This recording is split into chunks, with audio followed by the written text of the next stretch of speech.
Geass Lelouch of the Rebellion R2. This is the second and final season of the series, finishing the story of Lelouch Lamperouge and his rebellion against his father's empire. To begin, I covered the first season in a previous video, so if you haven't watched that, I implore you to do so, because I will make a lot of callbacks to the first video, as a lot of the issues in Season 1 managed to pop up again in Season 2. But who cares about that? Let's get to the topic at hand, and address what everyone is here for, the review. If you don't give a shit about this intro and want to skip to certain parts, I'll provide timestamps in both the video and the description.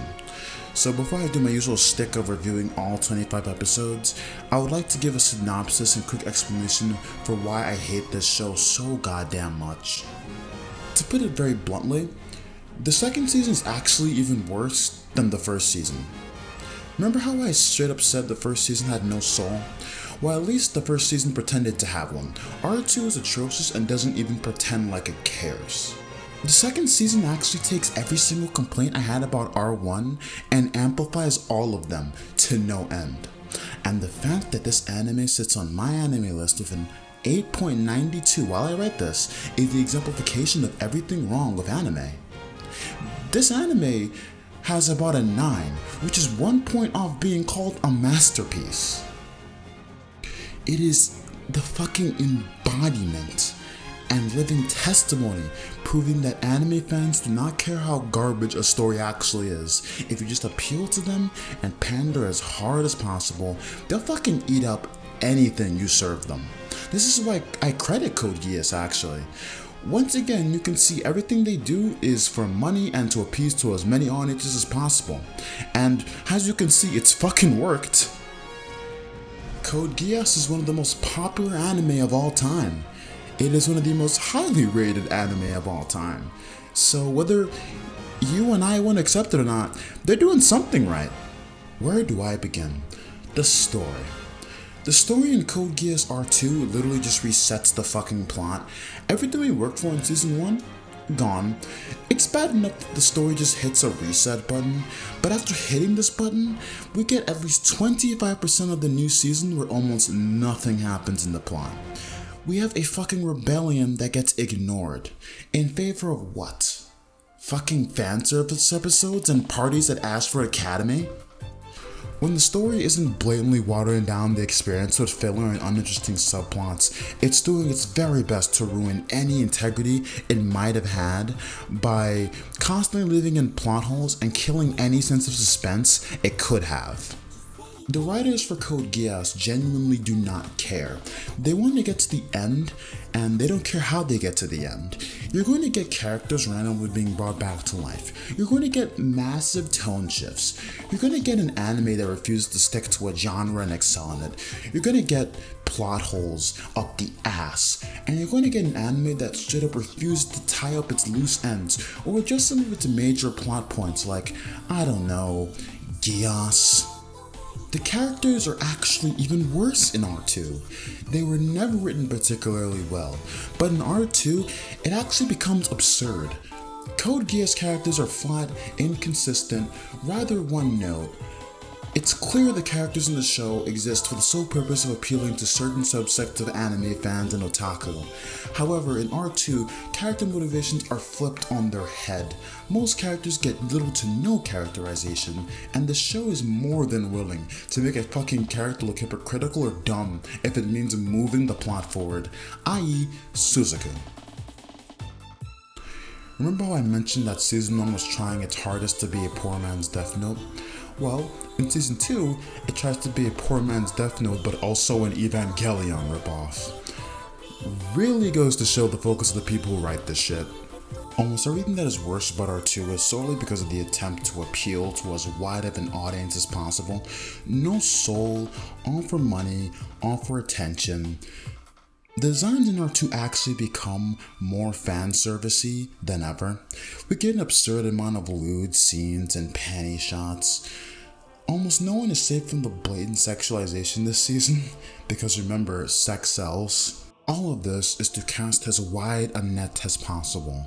Why do you think they will not stick to one genre? Why do you think they are putting sex everywhere? Why do you think they dumb down the battles? So everyone can like it. Here's a challenge to my viewers. Who is Code Geass targeting? Who is the target audience? What is the market? What is the show even about? These shouldn't be hard questions, but they become hard questions when it's Code Geass. You will come up with the answers no one or everyone. There is no real focus here because that might alienate a group of people, and we couldn't be having that in our anime. If you have made it this far into this video, I congratulate you. You have probably done better than 85% of the mouth-breathing troglodytes with a C2 profile picture who disliked the video and already posted a comment. They'll spend hours of their life watching Geass, but their autism prevents them from sitting down and watching 3 minutes of a 1-hour critique on their favorite anime. Astounding. Anyway, let's get straight into reviewing the actual anime.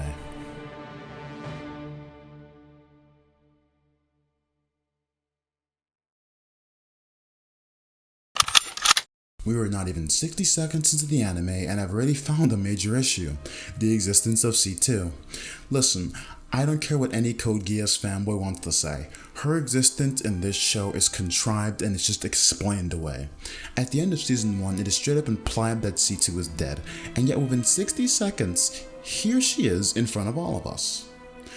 The worst part of C2 returning is the fact that her return is not even elaborated on until several episodes later. When the show finally gets around to explaining the disappearance of Jeremiah's mech, what's not explained is how Jeremiah actually escaped, or how C2 doesn't just fucking die from water pressure. Honestly, if you just show us what happened, I might actually believe this shit. Ow! Are you trying to kill me, Coach? Ribble, but how did you... I need to borrow your bike, Ribble. See ya! What are you up to now, Lulu? Fucking God. Some things never change, do they?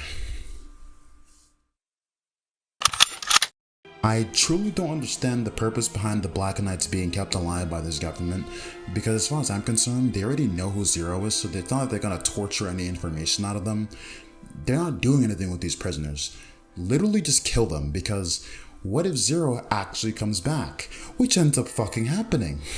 So we kept them alive because, well, plot.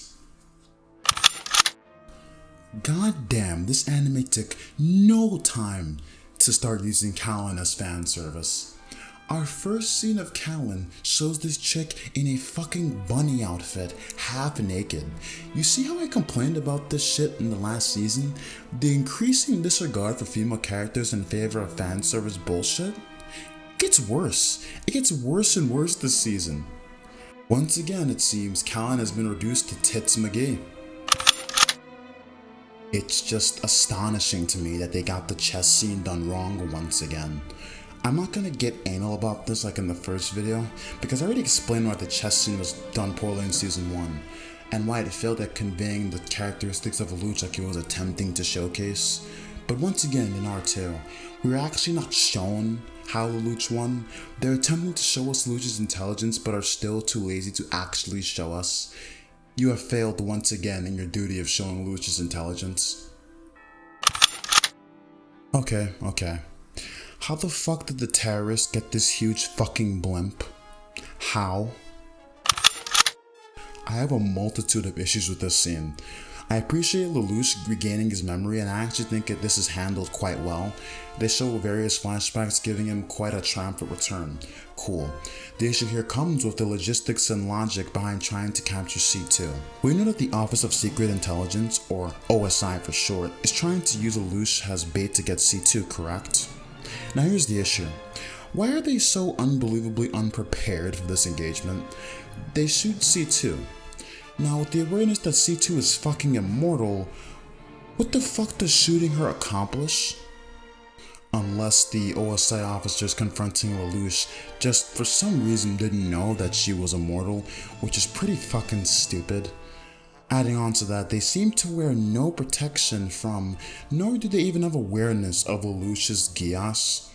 Why are the people who sent these officers not bothered to explain Lelouch's Geass or give them some protection from it, which we are shown later in the series that protection from Geass is indeed possible? Did the higher-ups in the OSI seriously just bank on the fact that Lelouch's memory would remain fucked up? What if Lelouch, who has been shown to be intelligent and a crafty, brilliant actor, just happened to have his memory and has been faking it the whole time?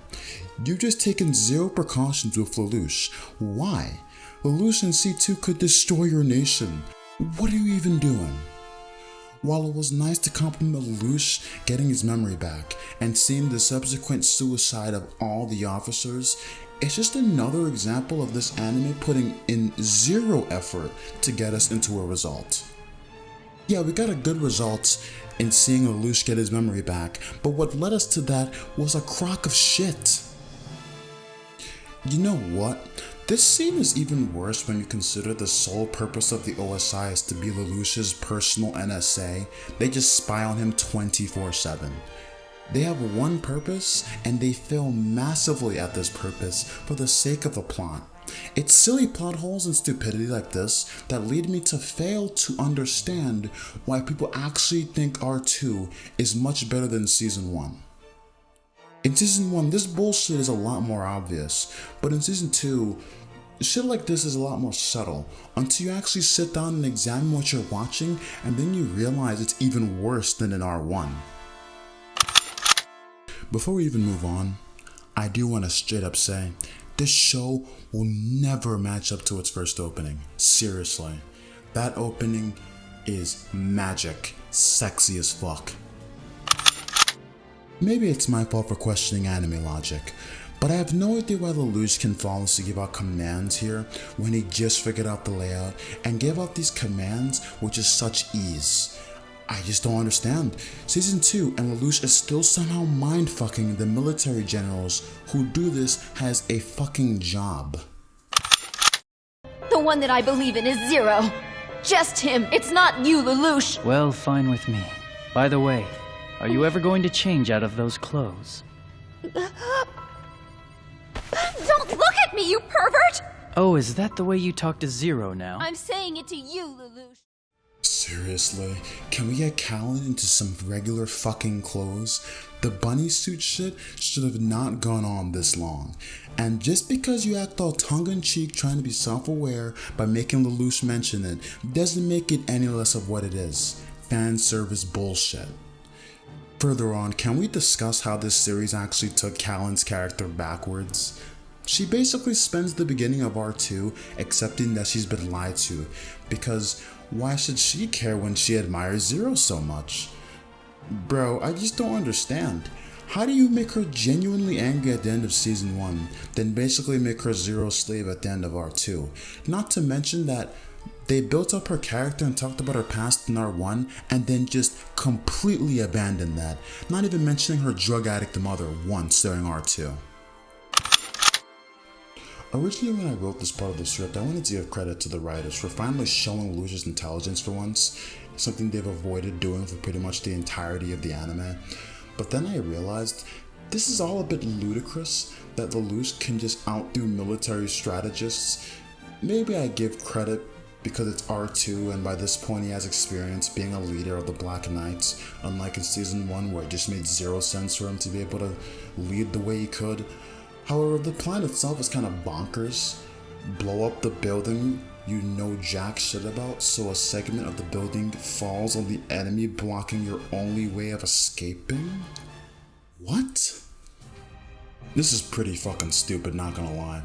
Oh, and isn't it really fucking convenient that the one Chinese consulate is right next to the casino where Lelouch is? Lelouch also happened to know the Chinese diplomats would be there that day, for some reason. Huh. Good chance to Geass one of them, I suppose. Not that Lelouch would ever do that. And keep in mind, Lelouch thought of this whole convoluted and complicated plan when he just got his memory back. The biggest issue is that the show does very minimal to foreshadow any of this plan. The plan just happens.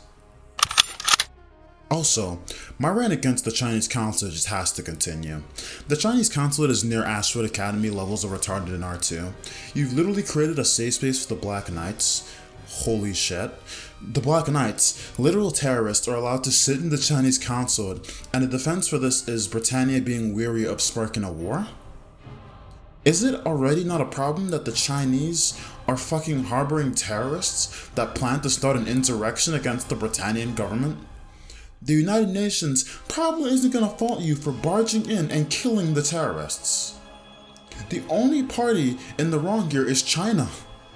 The writers simply needed a way to have the heroes stay in Britannia without them being executed on the spot. So that's why the Chinese consulate exists in the manner it does, and that's why the heroes can stay there consequence-free. Because le politics. Are you even trying to hide it at this point? I do not care if women are sexualized in anime, but bro, how tasteless is this anime gonna get about it? Fanservice up the ass is okay, until we have a show like Code Geass that is always trying to take itself way too seriously. But it seems, in every shot, we have to see an upskirt or some absurd angle that flaunts Callan's tits or ass. I have to give credit where credit is due. They somehow sexualized Callan even harder in R2. Not just Callan, but all of the female cast gets this fucking treatment. This is quite the feat considering they literally had Callan naked twice in season 1. Okay, I want to nip this in the bud right now. What the fuck are the requirements to be a part of the Knights of the Round? Because there is a member as young as 15 and another member who is 45. You can't tell me these two are of the same level of accomplishment. How are there literal teenagers on the Knights of the Round? I don't get it. How does this military even operate? You plan to execute the Black Knights in front of the Chinese consulate.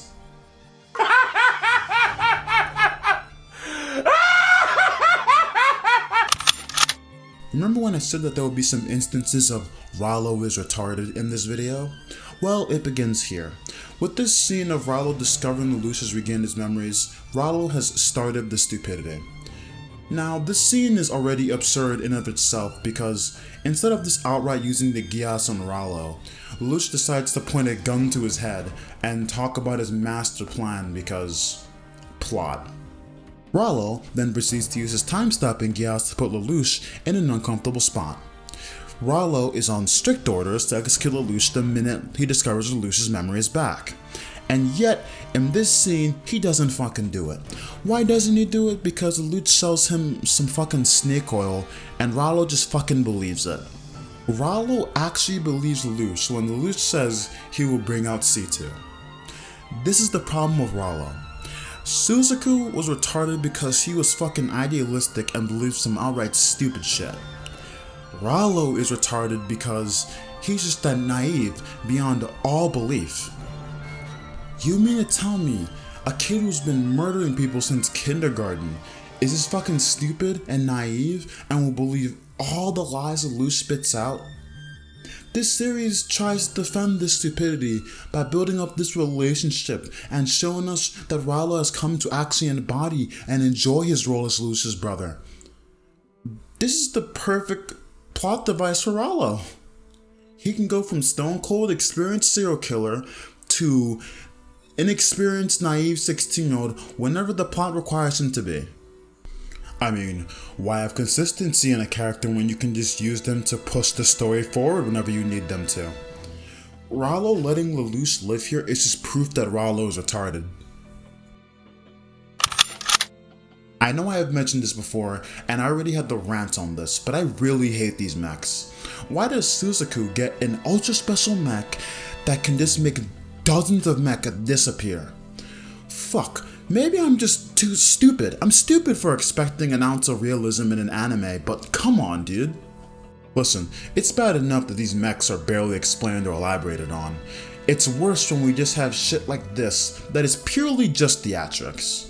Actually explaining these mechs, how they work, and why some of them are so unique could go a long way in world building and making the story feel more detailed.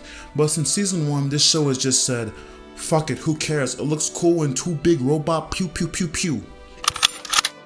Hey guys, you see this plan where Lelouch fucks with the street, moving it so he doesn't have to fight? He fucking did this in season 1 versus Cornelia. How does the military let this fucking happen twice? How have they learned nothing? You're seriously telling me Lelouch can bullshit this hard? There's no way people are this forgiving or trusting of the dude who in their view betrayed them and then refused to give any excuse or apology. This entire scene is frustrating because it just really makes the Black Lights look fucking stupider than they actually are. I genuinely can't tell if this is just lazy, unconvincing writing, or if the intent here is to betray the Black Knights has so desperate that they will crawl right back to zero despite the events leading up to this moment. It's just astonishing how little effort is put into this. We could have had a much more nuanced arc here with the Black Knights coming to trust Zero once again, but it seems we're in full desperation mode and that's it. Maybe this is nitpicky, but I was always bothered by this. Ah yes, Suzaku is back at Ashford Academy. It's time for Ashford Academy to be conveniently used to further the plot again, just like in Season 1.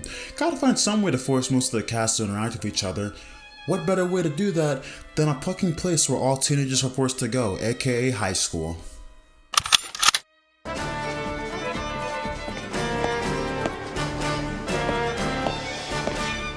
Lelouch, the truth is, my Geass does have an Achilles heel. Rollo is explaining the fucking weakness of his Geass? What? You can't just flip the switch like this. You can't just abuse a character like this. You have purposely made a serial killer naive. These two things do not fucking connect, nor do they make sense. You cannot make Rollo a sociopathic murderer for one scene, but then take him back to gullible baby the next. It's so fucking jarring. He's going to just give up the weakness to his Geass? Is there any reciprocity here? Is Lelouch giving up the goods on his Geass too? Revealing the weakness of his Geass can lead to an actual life or death situation. It's astonishing. Are you telling me Rollo is this naive? This fucking naive? Okay, this party is driving me nuts. I cannot take this show seriously. C2 is literally walking around in the open. If Suzaku or any of the numerous people spying on Lelouch are to spot her, Lelouch is dead and their entire plan is dead. Why is she so fucking nonchalant and walking out in the goddamn open? Why does this show just spit in the face of its own plot like this? How can I take this show seriously when shit like this just happens? Dozens, hundreds of people have died over C2's existence, and you're telling me she's just gonna walk out in the open like this? I wasn't joking. Violetta gets the Callan treatment too. Yup. Speaking of the Callan treatment, I don't care how hot this is, you guys are like a couple lewd shots away from just giving us the porn we wanted anyway. You guys have zero respect for the females in this show, and it's blatantly obvious. You thought you were gonna escape it in this video, but you're not going to. Suzaku is back on his bullshit.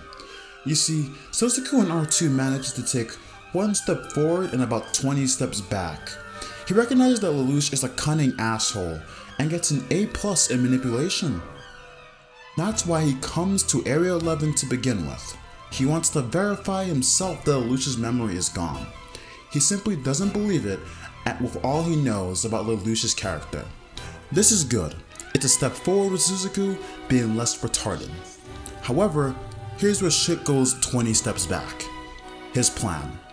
His plan here is to figure out if Lelouch's memory is back by putting Lelouch in the phone call with Nunnally. If Lelouch spazzes out, his memory is back. If he doesn't, he'll forget who she even is. He doesn't know who she is. The problem here is, Suzaku lets Lelouch turn around. So now Suzaku can't see Lelouch's facial expression. You literally defeated the entire purpose of this plan by letting this happen. The plan gets even more fucked when all that ends up happening is that Rollo appears, uses his time stop Geass, and allows Lelouch to talk to Nunnally properly. Lelouch acknowledges her existence, tells her to go along with him pretending not to know her. And Suzaku's plan, if it wasn't fucked enough, it was just super fucked the minute Rollo. Now, supposing Rollo didn't show up, what changes? Lelouch is still going to be turned around, correct? And when he does this, nothing in the situation changes. He has a little facial contortion, and then being the lying, manipulative cunt he is, he's gonna go right back to lying and pretending like he doesn't know who his sister is. This type of shit isn't new for Lelouch, and Suzaku knows this. And what is Nunnally gonna do? Protest and say, "But you are my brother." If Lelouch's memory is wiped, he's gonna be confused and think she's crazy. If his memory isn't wiped, he's gonna just fucking lie. This scene makes me angry because it fails at everything it's trying to accomplish. Suzaku looks dumb because he presented a dumb fucking plan that confirmed to Lelouch that his sister was alive, and then proceeded to let Lelouch fuck his plans by turning 180 degrees. Lelouch's whole smart intellectual chess player persona isn't amplified by this scene either, as he doesn't actually outsmart anyone. Rilo just walks in and hardcore saves Lelouch's ass. I'm so angry that they made Suzaku smart for 1 second and then they just took it away. Suzaku is retarded. Don't underestimate the threat. He may be at a disadvantage, but we're still dealing with Zero. You can be sure he has some plan underway. Such a cowardly response, and they call you the spearhead of the Empire. Fortunately, Viceroy Nunnally has me to protect her. Your services won't be needed. But General Zero is... Dead, Lord Guilford. Zero was killed last year. The Zero we face now is just using his name. Princess Cornelia would regret seeing... Nah man, you literally can't prove that. Bro, you have not seen Zero's dead body, and the Zero in front of you is the same height and voice. I know this is like the most minuscule and stupid thing to ever comment on, but I'm petty. What the fuck is it with Britannian arrogance? How many times must Zero and the Black Knights fuck you before you fucking get it? At the beginning of this episode, this shithead was talking to Guilford about how his assistance wasn't needed, despite the fact that Guilford actually has experience dealing with the Black Knights and Zero. Yeah, he fucking failed, and he got his asshole railed in. But at least he has a fucking track record of going toe to toe with these individuals. You're trying to tell me this military leadership is this dumb? Or does the show make them this dumb for the sake of convenience? Couldn't have a well-prepared military because Zero's plan might actually fucking fail. Just fucking thank God Guilford actually came through anyway. But imagine if there was corporations from the beginning. Tell me, I'll do whatever you say! Alright then. You can console me.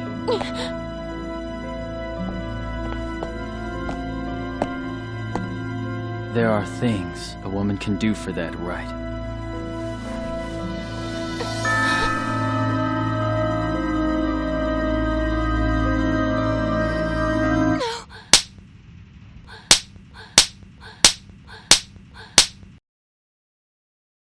This nigga Lelouch has a harem of bitches, but never gets his dick wet. Callan is literally a sex slave without the sex. Bro. She's a slave to Zero, that's literally it. I'm gonna say what I've always said. Fuck Lelouch and fuck all these fights that he's leading. Not only has the anime done zero foreshadowing to Lelouch's plans because they rely super heavily on the element of surprise in this anime, these plans just come across as goddamn near impossible for Lelouch to actually come up with. Lelouch knows the layouts of every single structure he's attempting to fucking blow up, I guess. He joins the fight entirely late, not really having a good survey on the situation considering he literally threw his fucking phone away and wasn't shown to contact anyone in the Black Knights beforehand. Yet, when they needed this dude most, he has a map and the entire plan completely thought up in his head. Okay, here we fucking go, the 1 million Zero plan. The 1 million Zero plan is one of the stupidest things I have ever seen in Code Geass. This actually takes the fucking cake. Lelouch and the Britannians came to an agreement concerning the new special zone. The Black Knights would stop fighting, Zero would get 1 million Japanese to join the special zone, all under the condition that Britannia lets Zero go. And so, the Britannians, with all the military, strategic, and diplomatic competence they're known for, accept Zero's conditions. Opening ceremony comes to pass. Zero, not actually planning to show up physically and be escorted out of the country, shows up via live feed. Here's where shit gets kinda fucking stupid.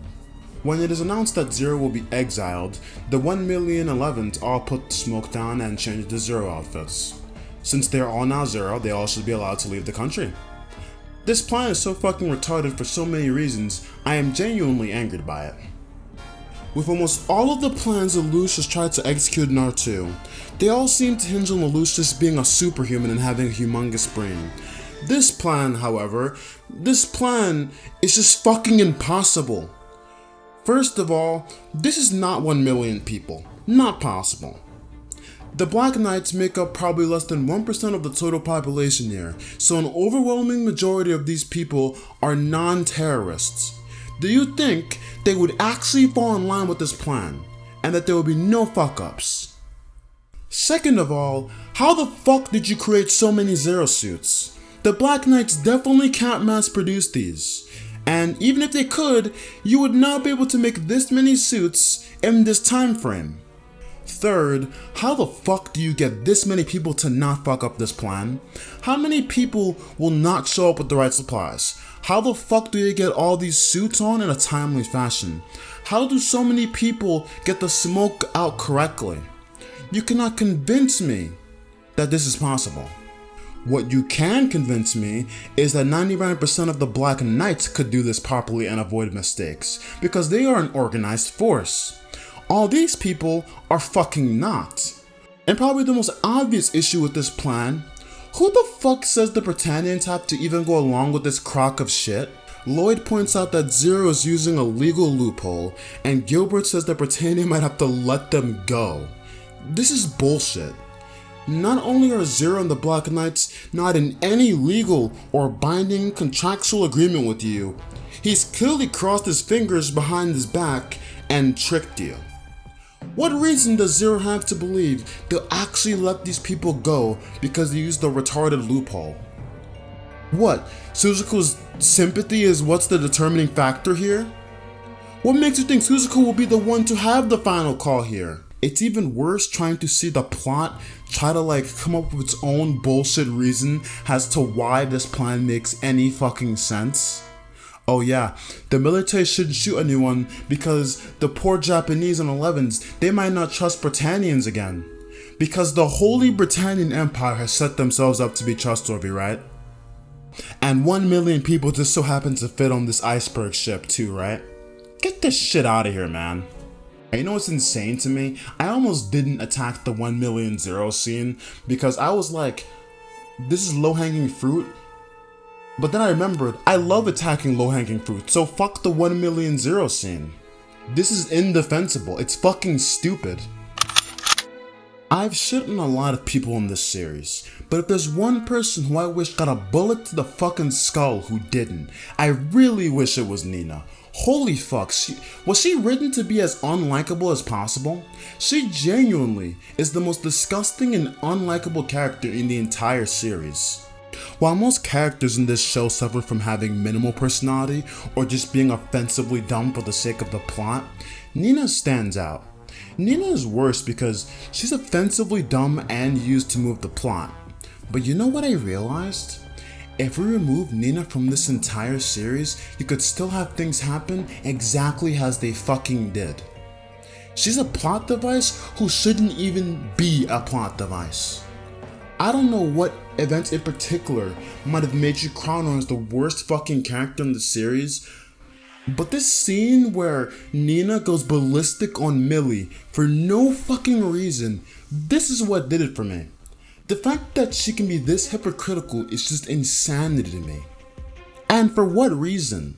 What is her purpose to this fucking story? You know how I've shitted on chess scenes in the first video and in this one? This chess scene conflicts me. It conflicts me because I'm happy they finally showed a chess scene, but what I'm not happy with is the execution. Straight up, this scene contains pieces just appearing out of thin air. And what really takes the cake is the part where Prince Schneisel somehow puts his own king into check, which according to my Google searches, is against the fucking rules. This right here is the final rant about chess. I honestly think with how poorly they've executed this, we were better off when they just weren't showing us the chess scenes. You may challenge my assessment of Nina by proclaiming you can't judge a character based on likability. It's about how good the character actually was. Okay, what about a character is done well? What is the purpose of Nina? Please explain to me. Anyone in the comments or in Discord, defend Nina. I'm fucking begging you to defend Nina. Please, go ahead. This arc is very confusing, so forgive me if I make mistakes. But if Zero is meant to be smart, this scene of him kidnapping Tianzi is not helping his fucking case. This isn't complicated. Zero and Shin-Kei should be fucking allies. Shin-Kei is already planning a coup against the Chinese Federation. His plan being sent into overdrive with Tianzi being used as a political pawn and forcefully married off to a Britannian prince. Zero, as it is, hates the fucking Britannians and is already at war with them. In this case, Shin-Kei and Zero shouldn't they be fucking allies? They're on mutual grounds here. Nope, because we need to have a really convoluted story. Zero decides to kidnap Tianzi for some reason. This action makes Shin-Kei have to work with the Chinese Federation, who promise him forgiveness for his crimes if he can get Tianzi back. Shin-Kei doesn't want to fucking work with these idiots, but Zero fucking forces his hand. Why? Ah yes, the classic, whoops, my battery died from season 1. It's very convenient and helps move the plot. Now Zero has a reason to go apeshit and go full on with fighting. Callan's a hostage. Classic. Wait, you're telling me Suzuku doesn't recognize this is C2? What other green-haired girls does Lelouch fucking hang out with? Hello? Am I missing something? I'm gonna lose it. The mask and voice changer is a legendary ass pull on the part of the writers. I personally do not remember at any point seeing this technology displayed before. I tried to research what the fuck this mask was and how it's possible, and I am not finding any solid answers. If technology like this was available, so much of the dynamics of this show should just automatically fucking changed. I am so fucking conflicted right now. What the fuck is this mask? Should it just be any goddamn body double like that? This is 100% a fucking ass pull. There's just no way. Does anyone have an answer? If so, please provide it, because I have done everything short of consuming extra code Geass material to understand how this is possible. Saeko is the only person with this tool, and she's the only one I've seen do it in the entirety of the anime. I literally searched on the wiki. I looked through the internet for an answer to this. This is just an ass pull.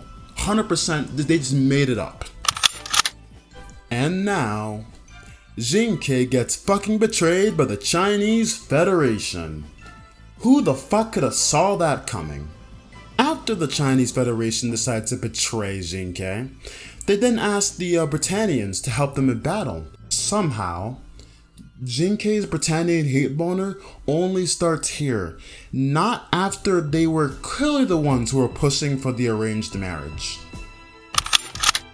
Surprise, surprise, Lelouch was recording his conversation with the High Eunuchs and decided to broadcast it to the fucking world.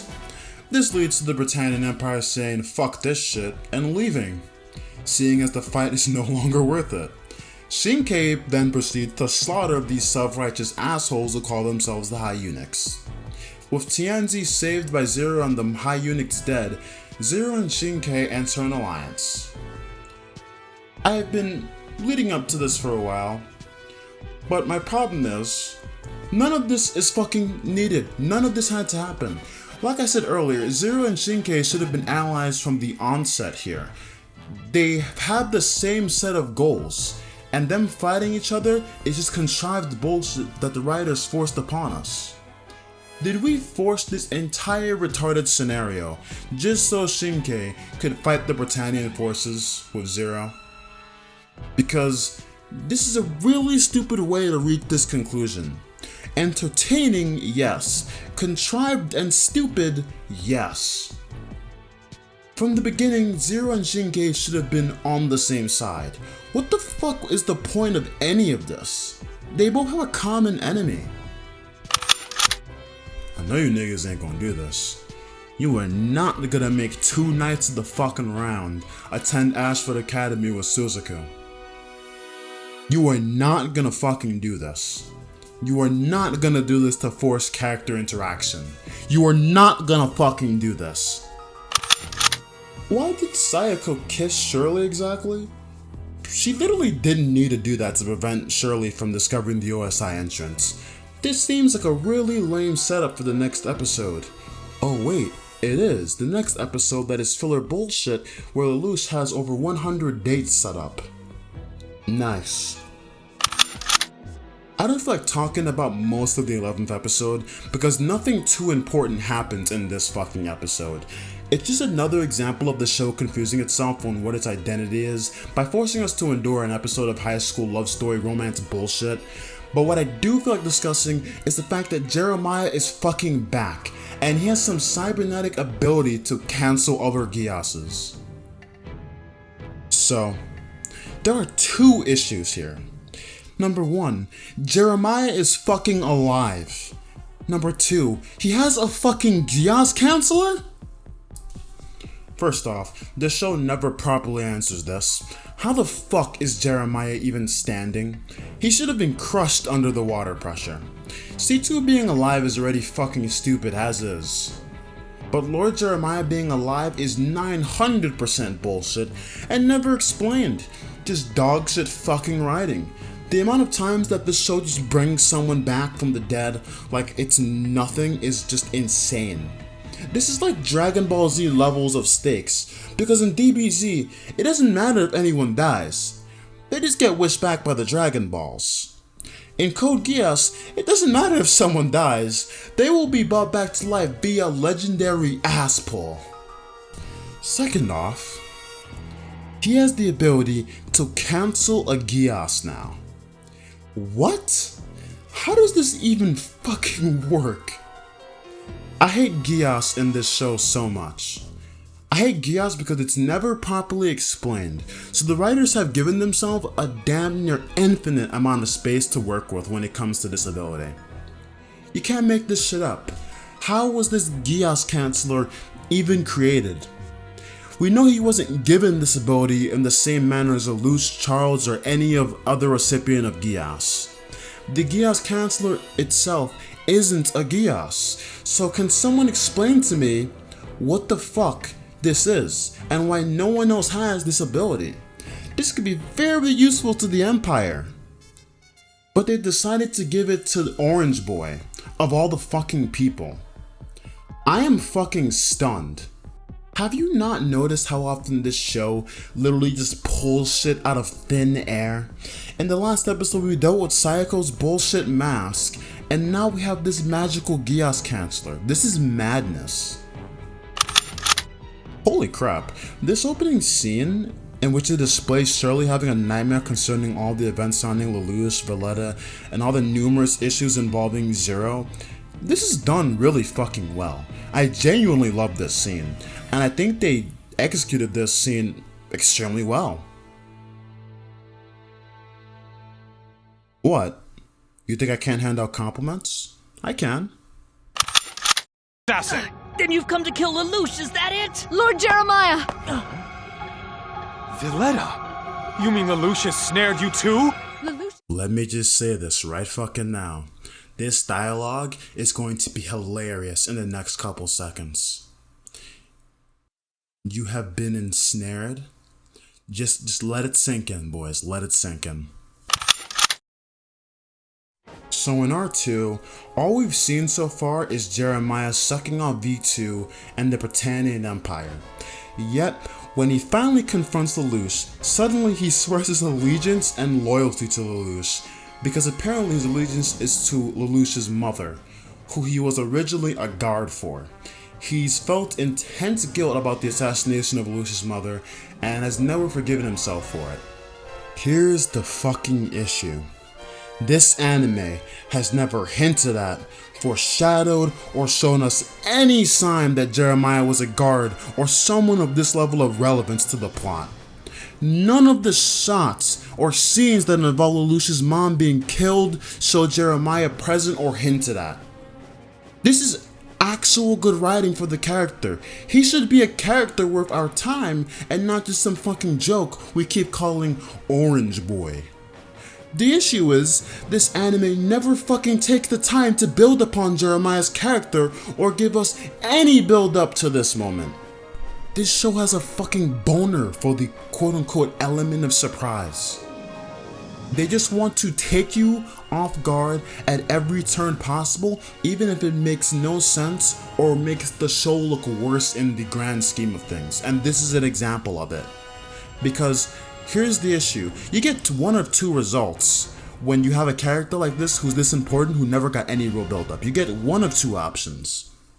You get either option A, this was made up on the spot and the writers were ass pulling once again for the sake of progressing the plot.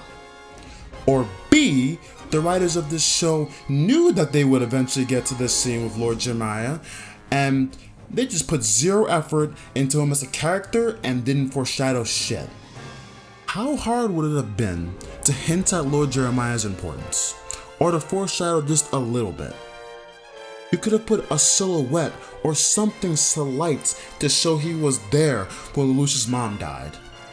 You could have just had him outright to describe his pain over the situation. But no, you didn't do it. What instead did we get? Scenes of Nina fucking a table? Ashford Academy pizza parties? You're fucking telling me we couldn't get Jeremiah a little bit of love, a little bit of attention or time? Listen, I'm fucking right. I'm correct on this issue. Either the writers purposely threw Jeremiah's motivations and character arc to the fucking trash can, or they made this shit up on the spot. It's garbage no matter what you fucking tell me. And it's sad. It really is, because this episode is a pretty touching episode in and of itself. Lelouch's final moments with Shirley are a tearjerker, and Jeremiah's reunion with Lelouch is beautiful too, but completely squandered because the writers didn't give a single fuck about Jeremiah. Let's keep it real. This anime is no stranger to dumbass and overly complicated plans. But how the fuck did you replicate your room at Ashford? How did you even go about doing this shit? Just have the spare replica lying around?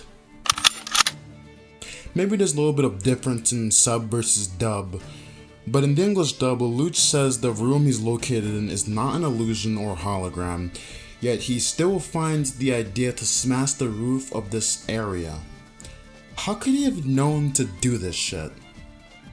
How did he determine that the roof would smash into glass fragments in which he could use his Geass on and bounce the command onto Emperor Charles?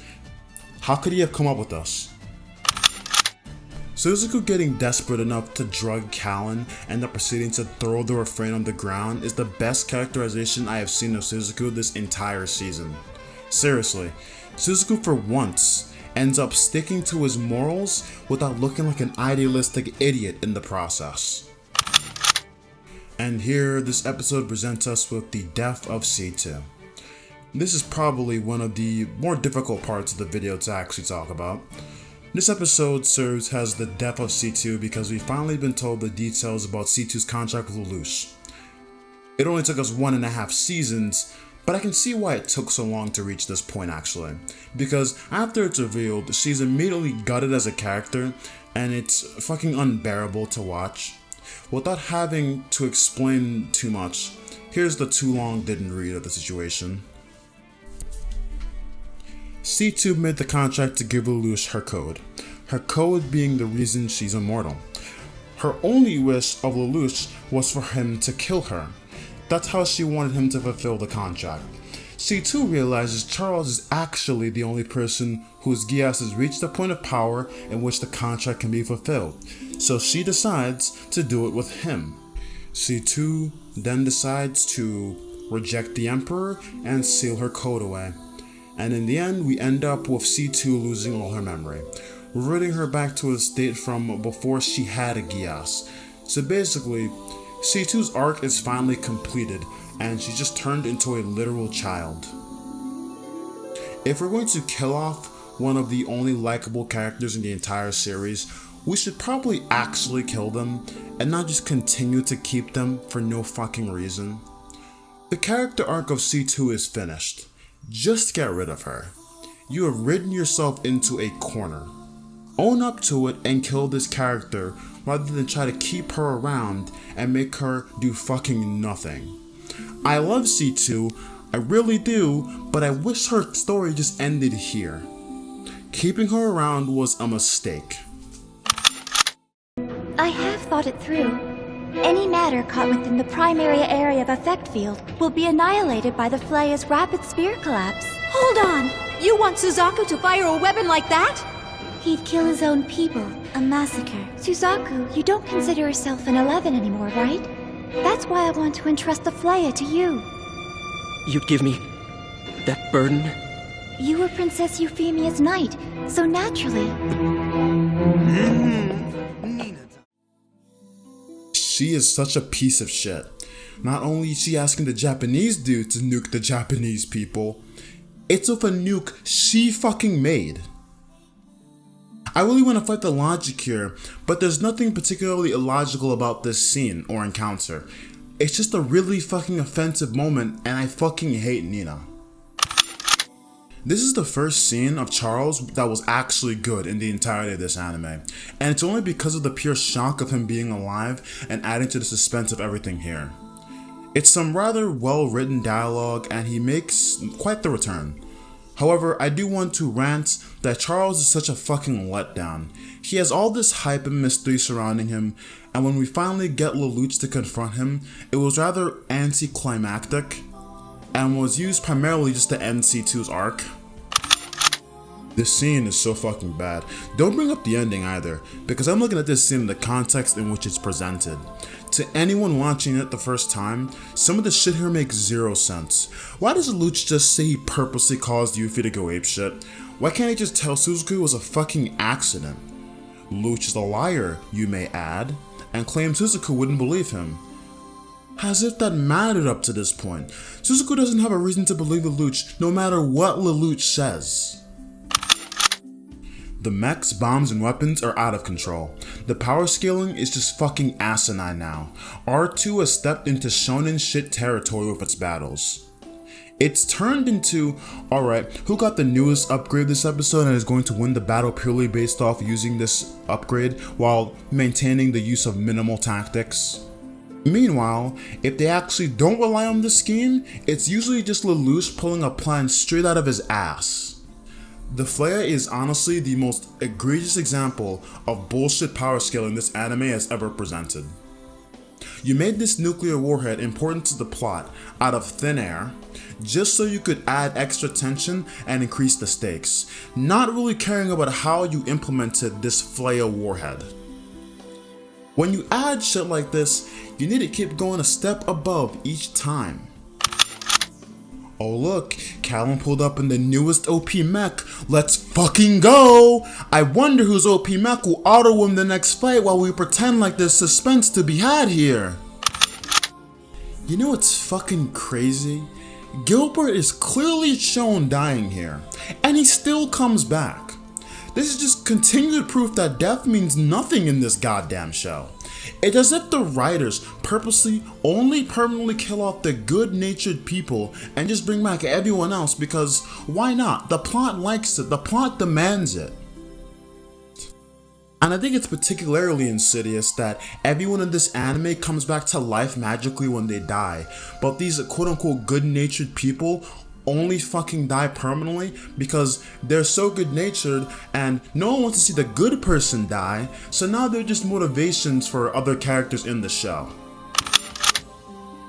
This right here is the moment my hatred of Rallo has finally apexed. It's reached its proper conclusion. He's the Suzaku of this season, because him being retarded is a justification for the plot moving forward in whichever way the writers need it to be. It's why his personality is purposely made as flip-floppy as possible, and it's to a fault. I don't expect characters to be consistent, but with Rallo, the inconsistencies are insane. He goes from sociopath to fucking baby on a dime, and it's just jarring. Rallo is a goddamn plot device, used for killing people and complicating things whenever needed. You can see this when he murders Shirley. It's then you realize what Rallo's true fucking purpose is within this plot. And please do not fucking use the excuse, Rallo did that all because he loves Lelouch. That is deadass an excuse for his character to be what it is. This brotherly love bullshit is just a mechanism for Rallo to show Lelouch undying loyalty. And it's for Rallo to not just kill Lelouch like he was originally intended to do. Rallo's one of the only people who actually has the knowledge of who Lelouch is, and a Geass that could actually get the job of assassinating Lelouch done. This brotherly love angle is taken way too far, to the point where Rallo is just straight up going all in for Lelouch, betraying the Britannians even after Lelouch never gave Rallo C2 like Lelouch promised to do. This character is just bad. He is written in such a garbage fashion, and the writers do not take any effort in avoiding to make him look like a blatant plot device. I know I'm using the word plot device a lot, and I'm getting sick of fucking using it, but here's the problem. The characters in this show act exactly as that. They don't feel like characters. They all feel like they're just serving a purpose to the story, and that's it. They don't feel like they're actual characters. I just want to say this. The Black Knights betraying Zero, in my opinion, is fucking hilarious. You fuckers put all your eggs in one basket, and it was this guy Zero. You refused to do anything, and you were convinced you couldn't win anything without him. You can bring up all the bullshit you want about Yuffie's slaughter or the Fleha warhead, but at the end of the day, he's still in the stark opposition of the Britannian Empire. D-Tard is actually one of the few reasonable people in the meeting who points out what I'm fucking saying, but then just flips the switch right after. Then, once Lelouch is cornered, people just go buy into this bullshit that he actually did all this for the epic meme. You guys actually buy into Lelouch's bullshit? You think he did all this just because he wanted to fuck around? So after all that shit I said about Rallo earlier, his shit still hasn't ended. He's still acting like a fucking idiot. He continues to be delusional even after all that shit Lelouch said to him.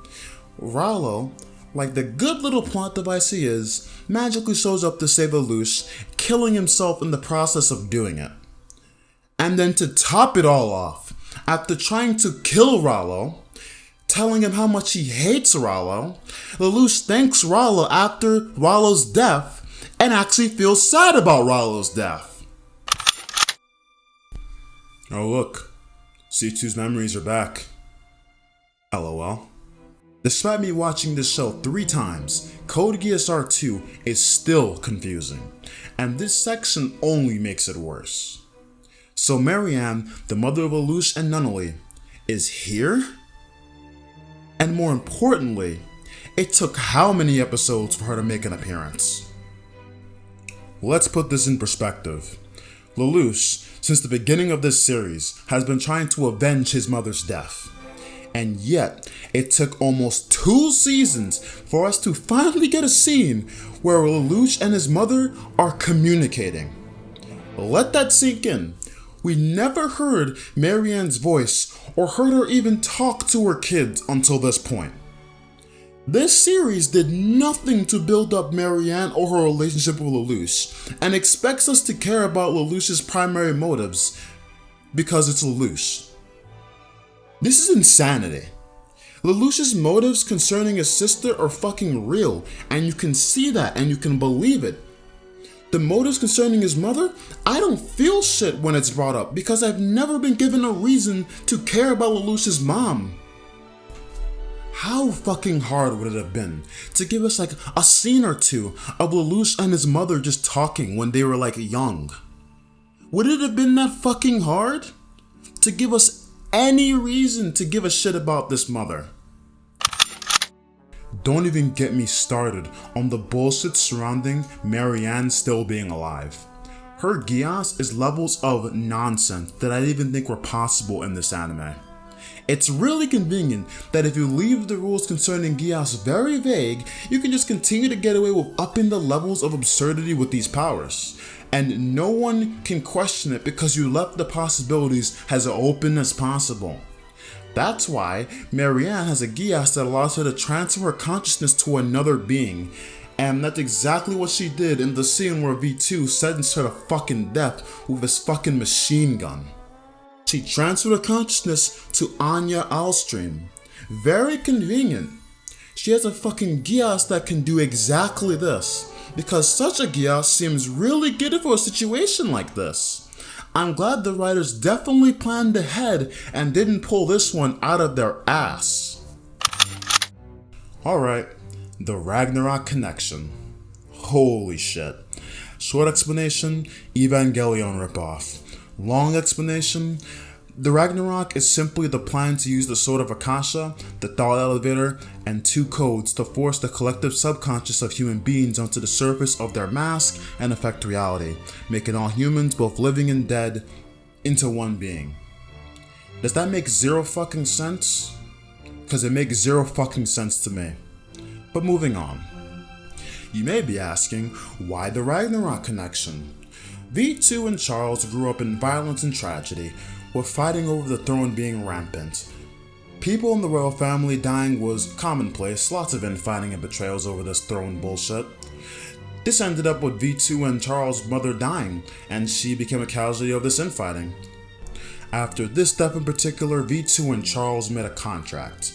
The contract stating that they'd create a world without lies, and in order to do so, they intended to destroy God. They also both swore to never lie to each other. Marianne comes along into Charles' life and happens to share the same beliefs as him on this subject, and C2 comes into the picture because she's the one who Marianne is even in a contract with. Their goal in summation is to destroy the gods and create a world without lies. They've all been lied to and decide they want to create a world without lies. But here's the fucking problem. Everyone in this plan is a fucking hypocrite. C2 is a fucking hypocrite. She participates in this plan to get rid of the world full of lies, but has anyone ever considered what C2 has done in this show since the very beginning? All she has ever done with her contracts is just lie to people. She has lied to literally every single person she has bestowed a Geass upon. She continues to trick every single person, intending to do the exact same thing that was done to her by that nun. V2 is a hypocrite. While spearheading a plan to rid the world of lies, he blatantly lies to Charles about the assassination of Marianne. And you may say it wasn't a direct lie, he didn't actually answer. It's what we call a lie of omission, and he knows what he meant, and so does Charles. Charles is a hypocrite. This dude talks a lot about lies and betrayal, but straight up does the same shit he loathed others for doing when him and V2 were children. He has multiple wives and children, allows corruption to run rampant, and does the same power-hungry bullshit that they did. And it goes without saying, hypocrisy is somewhat acceptable, and maybe I'd even say necessary for political figures and leaders. It's how you obtain even more power, and it's how Charles goes about executing his plan. You see, the issue of Charles and his hypocrisy is that his plans for collective consciousness seem to contradict his very strict beliefs on the strong and weak of society. He's a fucking social Darwinist, through and through. How can a man campaign for a world without lies and everybody being on an equal footing, but then also throughout the series just straight up demean people and deem people unworthy of living based on their weakness? One of the first scenes of Charles is him saying people are not equal, and he doesn't sound the least bit upset when he says it. Charles is a hypocrite because he is complicit in the world he complains about. In the case of Marianne, I can't really call her a hypocrite because she never explains her ideology or why she agrees with the Ragnarok connection, but then again, what if it was put into her character from the very beginning, other than her being Lelouch's primary motivator? She can't be a hypocrite, I guess. You know, there's a lot to say about this scene. The entire dialogue here is fucking horrible, and I can't stand it. Both sides look fucking terrible here. But if there's one thing I have to comment on in this scene, it's the blatant hypocrisy of Lelouch. Lelouch wants to talk about forcing intentions. His Geass literally does mind control, and that is all he's done for the entirety of the series. The person he's standing next to, Suzaku, he Geassed that person into staying alive when that person wants to die. Lelouch is the king of violating people and forcing his intentions on them.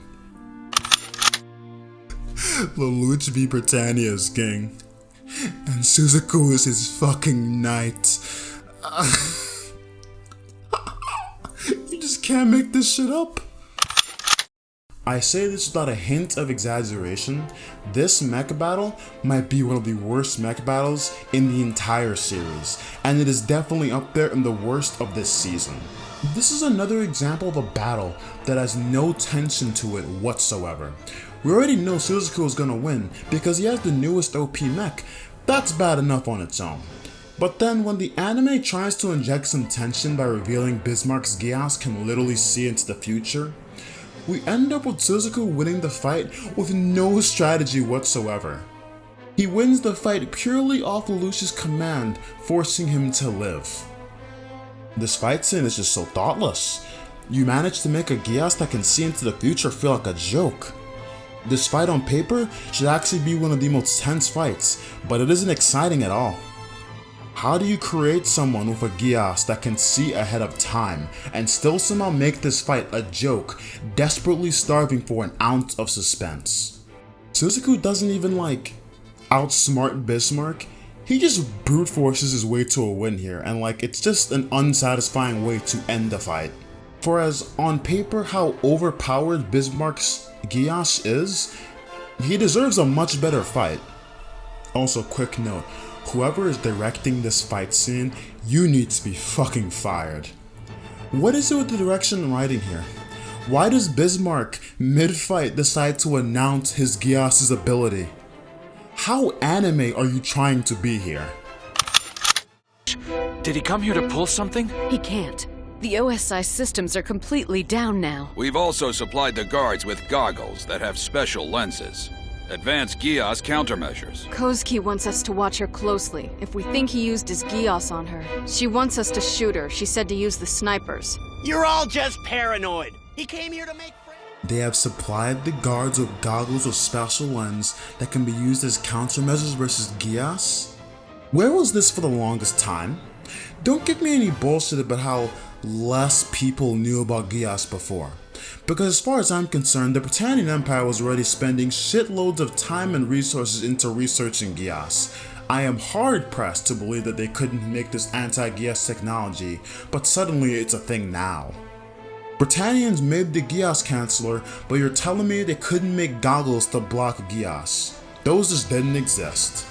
Before, this was convenient because Lelouch could just Geass people without having to take a second guess. But now that you've decided to make up anti-Geass technology, you've caused me to ask a lot more questions. As I was writing this, it came to my mind that actually anti-Geass technology sort of exists already. Take notes of Lelouch's plot devices, aka his contacts. They're mentioned once and we never see anyone else with such a technology ever show up again. It seems only Lelouch's Geass just goes apeshit when the plot needs it to. This stops Lelouch from, accidentally ordering people around or ordering the massacre of about a couple million Japanese people. Now, the contacts don't actually stop Lelouch from being a victim of Geass himself. But I only pointed this out to show you the absolute lunacy and inconsistencies concerning Geass and the technology around it. Now, aside from the fact that I don't think they actually ever show us these guards with their anti-Geass goggles, I do have to point out the contacts, the Geass Chancellor. All of this just adds up to a lot of confusion and people just picking and choosing when Geass can't work. That's right. Sex slave without the sex. The Chinese Federation has been broken up, so the nation with the largest population in the world now is Britannia. If we allow Britannia to join the UFN today, you will have more than half the votes, Emperor Lelouch. In short, if we vote in your favor, you would usurp our power and take control of the UFN. Break up your empire. Let your territories secede from Britannia. Or limit your total votes to 20%. Those are your options. Chairman Kaguya. Hold up. What type of retarded system is this? Because Britannia has the majority of the world population, if they join, the UFN just has to give control of the world? How do you reconcile such a flawed system? You fuckers are a case for why democracy is bullshit. Were you ever trying to get Britannia to join the UFN? If so, why do you have asinine rule sets like this that can just insanely fuck you over? This shouldn't be a special situation just for Britannia. You should have a cap on vote share percentages regardless. Not just until the biggest empire in the world knocks on your doorstep and wants to sign up. And then you magically then decide, oh yeah, we might cap it at 20% or make them break up their territories. This show has no respect for the concept of death, and it's fucking unbelievable. Not only being here is just wrong for so many reasons, and this is probably the worst example of Code Geass destroying its own characters, their motivations, and their overall narrative by trying too hard to shock audiences. Seriously, look at all the cliffhangers in this fucking series. This particular time, they ended on Nunnally appearing on the monitor. They are willing to go to the worst lengths to build that suspense and leave you on the edge. Even if it means just like throwing everything out the window. The people who advocated for the building of the Flaya are literally standing right next to you. And you were fucking supposedly dead because of this. And you're sitting here, allied with them? Against your brother and the one person who always protected you, Suzaku? They launched 2 of these bombs. Bombs that were just a few inches away from being nukes. They dropped it on a random city that did nothing wrong. And it not only sits here and defends this by comparing it to Geass. Listen, say what you want about Geass. Geass may have caused tragedies and insane amounts of inconvenient shit. But this is a fucking warhead we're comparing it to. It has no purpose but the slaughter of millions and the destruction of property. This comparison is just disingenuous as fuck. Now, it is inevitable that people will bring this up. They're gonna bring up the fact that Snizel lied to Nunnally that he had people evacuate the city before he blew it to bits. This changes not much to me. He says to her seconds later, after he said that it may have to be used on live cities if Lelouch doesn't surrender. Not to mention, even if that city was empty, that is still millions of lives being ruined in an instance with the property damage and livelihoods just taken away. How is Guilford alive? Why is he fucking blind? I swear to God, nothing matters in this anime. We saw this dude get fucking vaporized and here he is right now? I don't think this ever gets explained either. Also, Princess Cornelia somehow survived getting shot multiple times. Man, it's shit like this that really puts Yuffie's death into question again. Yuffie and Shirley just die so fucking quick and so easily. Meanwhile, everyone else absorbs bullets and survives as if they're South Chicago residents. Remember Lelouch vs. Mao? You remember that absurd plan where Lelouch had a pre-recorded conversation and sent it to Mao? They repeated that absurd stunt with Snizel. With Snizel, this is exponentially worse. Mao was a dimwit, not a very intelligent being. But Snizel is an intellectual. It's harder to predict what will come out of his mouth. The fake conversation we see here is rather philosophical and not very direct. And yet Lelouch just perfectly predicts it all. Do I even need to go into detail on why this is fucking shitty writing and how none of this makes sense? I already went over this in the last video, and this video is already long enough. I'm not going over why this plan is stupid again. Callan, you did it! No you didn't. No one in this anime fucking dies. You know that. And finally, we have to dismantle Lelouch's Zero Requiem plan. This plan is the most contrived crap, and it serves as proof of what I declared in the beginning of my video and in the first video. The writers want to get from point A to point B, and they don't care how they get there. We did not earn this ending, and I'd go as far as to say we didn't need this ending. To summarize very quickly, Lelouch's plan is to become the most hated dictator and son of a bitch in history, just so the world may unite in their hatred of him. Then the plan entailed Suzaku would eliminate Lelouch, posing as Zero, and that would theoretically get rid of all the hate in the world and usher in a new world of peace. Here's my problem. This plan doesn't address the numerous crimes of Britannia from beforehand, nor does it even acknowledge the complexities of the world and how human beings naturally act. Imagine if Hitler's secret plan was to cause a devastating war, commit genocides, become the most hated man in history, and then purposely let himself be killed so that the world would achieve peace. That is essentially what Lelouch did, and it doesn't make any sense. To be quite frank, it didn't take long after Hitler's death and the defeat of Nazi Germany for the world to go right back to grabbing each other's throats and being bitter rivals once again. And I fail to see how it would be any different in the case of this anime. Britannia wouldn't have changed their racist culture and their imperialist tendencies just because Lelouch died. Not to mention, Lelouch never actually dismantles the monarchy of Britannia. A future successor could just fuck it all up. Everything Lelouch wished to solve with the Zero Requiem plan could have been solved without the death of millions of people and ruining lives. In the first episode of this season and the first episode of the last season, there's a consistent trend. Lelouch says in both episodes, if only he had power. All he's wanted in this entire anime is power. He finally held power and decided to go with an insane plan. Not to mention this plan is hypocritical. How do Suzaku and Lelouch go out of their way to prevent the Ragnarok under the mindset of Charles and Mariana forcing their views on mankind, but then go with a plan like this, which is also meant to alter the fate of mankind? It's hypocrisy. And after watching this multiple times, Schneisel actually had the superior plan. Schneisel was going to actually achieve peace long term.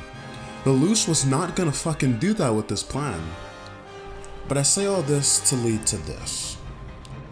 I may not agree with the Zero Requiem, but the issue with this plan isn't the plan itself. No. It's how we get there and how it's handled. Lelouch doesn't have to be evil. He doesn't have to pretend to be a bastard and treat his sister like shit. He doesn't have to sacrifice himself. But do you know why he does this? Because the show wants Lelouch to be a martyr. The show wants to make Lelouch out to be a selfless individual, a hero who sacrificed himself for the world. Lelouch is fucking glamorized, and it's just so dishonest. You did all this. You made Lelouch do all this unnecessary bullshit, all so we could end up getting an ending where he is the noble hero who died to save the world, while also trying to prop up the greater themes at play in the show. To me, there's something very wrong and frankly unsettling about this ending. They try to show the perspectives of everyone affected by Lelouch's sacrifice, and try to make the ending not primarily about him, but also, they still manage to make it into a Lelouch dick-sucking carnival. This series doesn't care about how it reaches point B, it just goes there. It's so disappointing watching this finale because I know, for the second time, this show has cheated its way into its ending.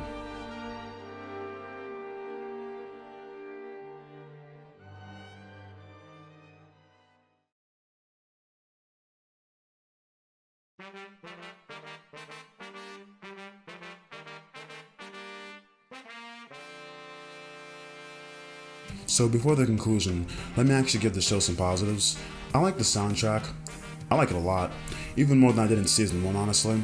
The show has good fucking music. They know how to use music to set the tone, and I really like the pieces I hear in this show. They just fit perfectly and seem to always enhance whatever scene they're presented in. Splendid work on that end of things. Even though I am not particularly confident in my ability to assess animation, I will say the animation in this anime is good for the most part. Clearly not mind-blowing, but it does its job, and does it well for the most part. It's bright, I love the colors, and the anime is pleasant to the eyes. Character designs can be really mundane, but they can also be pretty good. I said in my last video I couldn't answer why I ever enjoyed this show despite all its flaws, but I think I finally found my answer. The reason I hate this show is the same reason I somewhat enjoy watching it. It's fucking absurd. It's over the top and goes out of its way to entertain you above all else. It doesn't care how much it may jeopardize its plot, characters, or story in the conquest of entertaining you, it just goes for it regardless. If I am, for the most part, to turn off my brain and just watch the show for the sake of watching it, I think I would continue to enjoy this train wreck. Even as I rewatched it, I found myself actually wanting to continue to a new episode and keep things going. It's gripping. It will probably keep your eyes on the fucking screen. However, I feel like this video was just sort of necessary, because once you look at this show with an even slightly critical eye, things just start to fall apart. Almost everything involving the actual story just stops being good. Now it's time for an extremely controversial opinion, but this show isn't a masterpiece. I don't think this show can stand up to the likes of a Steins Gate. I can't in good faith put this show on the same level as something like that. And it astonishes me so much that the anime community can just sit there and throw tens at this anime without a hint of irony when they do it. I get you enjoyed the show and liked it, but do you really want to sit here and tell me you think this anime is a fucking masterpiece? You think it's this amazing? I'm not here to deride you for liking this anime, but I guess my overall goal here is to make you truly question your praise for this series. If you don't agree with a single point or like any of what I have to say in this video, that's okay. But as long as you got to sit down and actually be a little bit more critical of your favorite anime, I'd say I've done my job here. Thank you for watching.